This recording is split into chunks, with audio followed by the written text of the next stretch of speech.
Admiral John Kirby is an Assistant Secretary of Defense and the Pentagon's press secretary, retired admiral, I should say, and joins me now. Thank you very much. I know you've had a busy trip, a busy day. Thanks for taking us through the Pentagon's decision-making, the timing on this action against these Iranian-backed militias. Well, I mean, as you might expect, Andrea, whenever you're going to conduct an operation like this, you want to make sure that that it's done, as the secretary said, at a time and a place and in a manner of our choosing. And so, this particular strike was based on intelligence that we had and that our Iraqi and Kurdish partners helped develop about the types of facilities that were being used by, we believe, the two groups that were responsible for these recent attacks. So it was a really a concerted team effort to develop the kind of intelligence to go after a target that was relevant to these groups and to their recent attacks, but also proportionate. Well, what are you hearing in terms of the casualties? We're hearing from the region 22 people on the ground. Well, Andrea, what I can tell you is that our what we call BDA, our battle damage assessment process, is ongoing. So I'm really not able at this point to give you any specifics in terms of casualties on the ground. We expect we'll be able to have a little bit more clarity on that in the coming hours. But right now that process is ongoing, and so I cannot confirm those numbers. What messages are you trying to send to Iran and other potential adversaries in the region?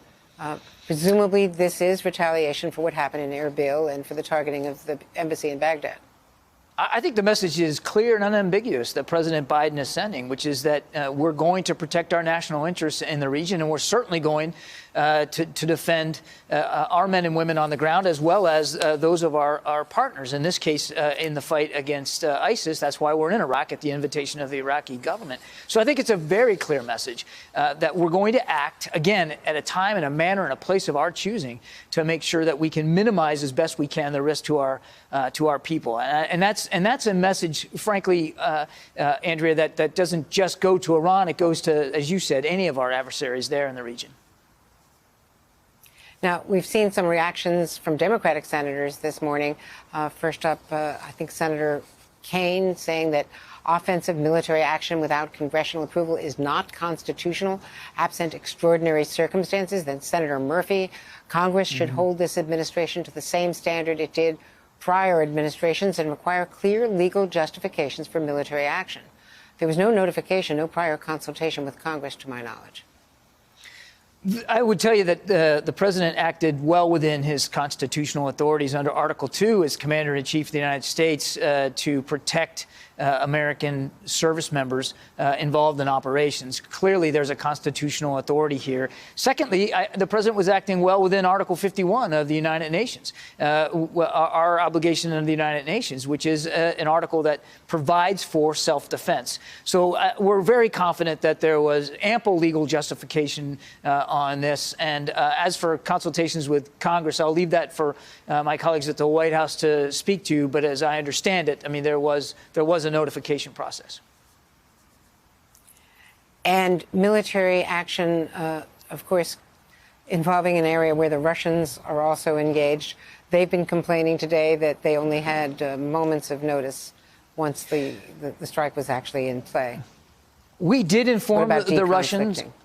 We did inform the Russians, Andrea, through the deconfliction channels that are in place, as you would expect we would. We take those obligations of ours seriously, and they were informed prior to. But I think you can understand, I think everybody can understand, that we were very careful and deliberate about the timing of that notification, for obvious reasons, for operational security reasons. In terms of foreign policy goals, I know you're on the military side of it, but this is, of course, the first military action by this president.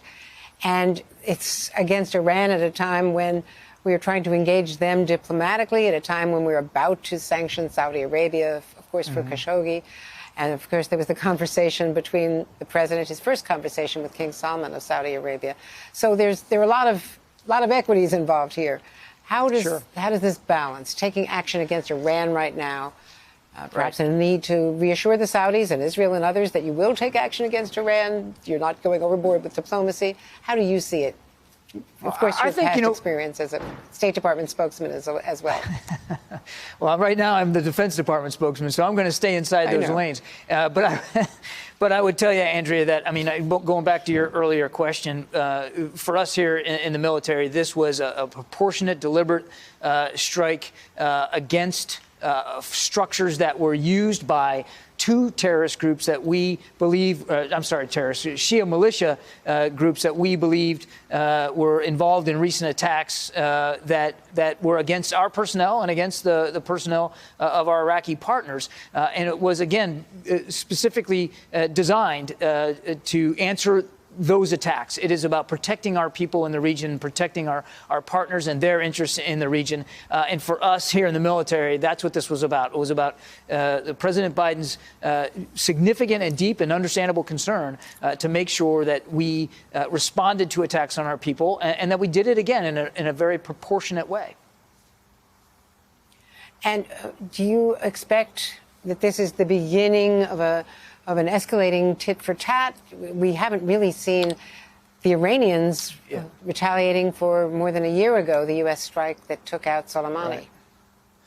Well, obviously, nobody wants to see this escalate, Andrea. That's not anybody's goal here. And I think when you look at the targets that were hit and the decision-making process that was used to develop that target set, you can see that the United States did act in a very proportionate, deliberate way, and it's certainly not in nobody's interest to see this escalate. I don't think anybody wants to see the insecurity get any worse in the region.